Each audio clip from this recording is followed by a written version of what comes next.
welcome to this deep dive. We're really going to get into the world of Matt Eberflus. Oh, yeah. He's head coach of the Chicago Bears. The Bears. We're drawing on excerpts from articles, game reports, all kinds of stuff that you sent us. Right. I think it's going to be interesting. Yeah, a fascinating journey, from his college days. Yeah. All the way to the NFL. From college star to the NFL. Yeah, and what's interesting is that we're looking at a coach who seems to be at a crossroads. Okay. In his career. At a crossroads. Okay. All right, well, let's start at the beginning. Okay. And you had mentioned Eberflus being born in Toledo, Ohio. Right. Toledo, Ohio, born and raised. Okay, so his journey begins right there in his hometown. Yeah, and, he was a standout player at the University of Toledo. Okay. Led the team in tackles. Wow. Became co-captain. And even earned the Most Valuable Player award. Really? Yeah. I mean, those are serious leadership credentials. Absolutely, right from the start. Yeah, right away. Right away. So was it clear back then? I mean, winning that MVP award, was it clear that he was destined for a coaching career? It's interesting because his transition from playing to coaching was so swift. Okay. He began as a student assistant at Toledo, his alma mater, Uh-huh. and quickly climbed the ranks. Within just a few years, he was coaching defensive backs. Wow. And contributing to a conference championship win. So it sounds like he has a real knack for defense. Oh, yeah. Did focusing on that side of the ball shape his coaching style in any particular way? Yeah, what's interesting is that his defensive background seems to have instilled in him a very structured, disciplined approach. Okay. And that's evident in his HITS principle, which he implemented with the Bears. HITS, hustle, intensity, takeaways, and playing smart. Okay. That's a catchy acronym. Yeah. But what's important is whether it translates into wins. Right.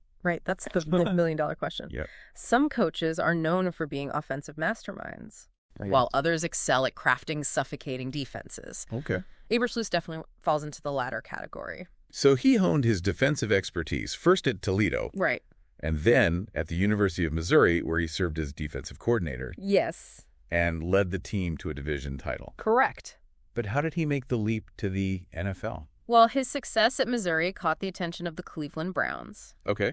And in 2009, he landed his first NFL coaching job working with their linebackers. So that was his entry point into the big leagues. Exactly, the big leagues. So for there, he went on to the Dallas Cowboys. Exactly, that's right. Okay. And this is where he really started to make a name for himself. Okay. Not only did he continue to excel as a linebackers coach, but he also took on the additional role of passing game coordinator. So that's interesting because it shows he wasn't just limited to coaching one specific position. Right. He was expanding his knowledge and influence within the defensive scheme. Absolutely. And you could argue that this period with the Cowboys was crucial. Yeah. For his development as a coach. It exposed him to different defensive concepts. Okay. And allowed him to refine his coaching philosophy.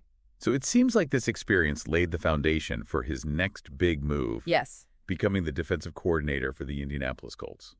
The Colts were a team with a lot of potential. Yeah. But their defense needed a boost, and Eberflus delivered. Okay. Under his leadership, the Colts defense became one of the most formidable in the league. So this is where things really start to click for him career-wise. Yeah. This success with the Colts catapulted him to the head coach position for the Chicago Bears in 2022. And with that came the weight of expectations in a city that lives and breathes football. Oh, yeah. Taking on the Bears was a major step. And it presented him with a whole new set of challenges. Yeah, I bet. Yeah.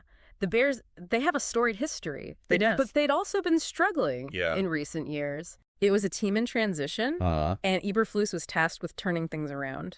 And he came in with his trademark intensity. Yes. Instilling that HITS principle you mentioned earlier. Right. Did that approach resonate with the players? Well, culture change takes time. You can't just flip a switch and expect a team to instantly adopt a new mindset. Sure. The 2022 season ended with a disappointing 3-14 record. Oof, that's rough. Yeah. That's a rough start. It put a lot of pressure on Eberflus right out of the gate. It makes you wonder, can a nice guy like Eberflus, someone who emphasizes personal growth and character, right? Can they really thrive in the cutthroat world of the NFL? That's a fascinating question. Yeah. Some argue that you need a certain ruthlessness to succeed as a head coach, a willingness to make tough decisions, and bench star players if necessary. Yeah. Others believe that creating a positive and supportive environment can be just as effective. So how has Eberflus navigated that balance? Yeah. He improved to a 7-10 record in 2023. Right. But the 2024 season has been a different story. Yeah. A 6-game losing streak It's tough. is a serious test for any coach, especially in a city like Chicago. Especially in Chicago. I mean, the scrutiny has definitely intensified. Oh, absolutely. And some of the criticism directed at Eberflus has focused on his in-game decision-making, particularly his clock management. Yeah, there were a few questionable calls, especially during that Thanksgiving Day loss to the Lions. That one was rough. Yeah. That really put him under the microscope. Under the microscope big time. Even former coaches like Bill Cowher have weighed in, expressing concerns about his timeout usage and overall game strategy. I mean, that kind of criticism from a respected figure like Cowher has to sting a little bit.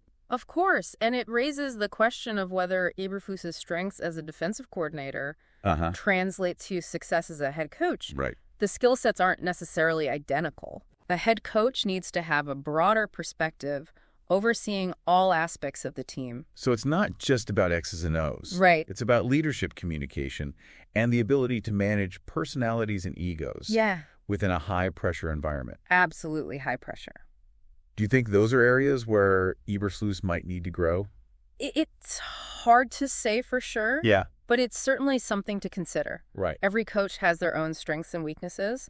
And part of the challenge is identifying those areas where you need to improve. Eberflus has talked about the importance of personal growth. Yes, he has. Not just for his players, but for himself as well. That's right. Do you think this adversity, these challenges he's facing, could ultimately make him a stronger coach? You know, adversity can be a powerful teacher. Right. It forces you to confront your limitations and find ways to adapt. Okay. It's like tempering steel. Okay. The more you heat it and hammer it, the stronger it becomes. So while the critics are circling and the calls for change are getting louder, right, Eberflus might just be quietly learning and evolving behind the scenes. He might be using this experience to refine his approach and develop the skills he needs to succeed at the highest level. You mentioned earlier that Eberflus has a reputation for being a nice guy. I did. But maybe that's an oversimplification. It could be. Perhaps there's a steely resolve beneath that calm exterior. It's certainly possible. I mean, remember, this is someone who led his college team to an MVP award. Right. And built one of the toughest defenses in the NFL. Right. Those accomplishments require a certain level of competitiveness and drive. I would say so. Yeah. Perhaps those qualities will be what help him navigate this turbulent chapter in his career. It's a reminder that there's often more to people than meets the eye. Yeah. You know, the public persona we see might not fully capture the complexities of a person's character. And as we delve deeper into Eberflus's story, it's important to consider the man beyond the coach. Absolutely. Our sources highlight his commitment to family and community. He's known for being a devoted husband and father. And he's also actively involved in various charitable endeavors. It seems like family and community provide him with a strong foundation. Yes. A sense of perspective that helps him weather the storms of professional life. It's like that saying, true character is revealed not in good times, but in bad times. Yeah, that's a good one. And by all accounts, Eberflus seems to be handling this adversity with grace and dignity, focusing on the things that he can control. It's a reminder that success in the NFL or in any field is not just about wins and losses.